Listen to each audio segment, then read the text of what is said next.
আসসালামু আলাইকুম। আশা করি আমহেরা সবাই ভালো আছেন। মুইও আছি কোনো রকম, শরীরে ঠাডা পড়ে নাই, সুস্থ আছি। হনছেন খবরটি প্রচারিত হচ্ছে একযোগে রেডিও গোরস্থান থেকে। আর খবর পড়ছি মুই শিক্ষিত বাপের একমাত্র অশিক্ষিত পোলা, বৌমারা ইয়েতিম মানু, বরিশাল্যে মনু। প্রথমে হনবেন খবরের শিরোনাম। বরিশালের হুগলাপুর গ্রামে পুকুরে নাইতে যাইয়া ব্যাঙ্গের শাড়িতে এক বিধবা রারিমাতারি নিহত। কুয়াকাড়ায় উন্দুরের বাসরায় চলাকালে ডিস্টার্ব করায় উন্দুরের এক লাথিতে পাড়া ছাগল আহত।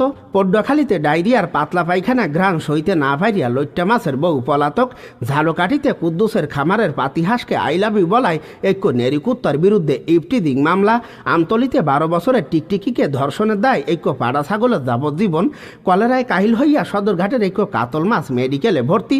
ও বরিশালের এক মাঠে গাই গরু ও দামড়া গরুর মধ্যে এক বিশাল ফুটবল খেলা অনুষ্ঠিত।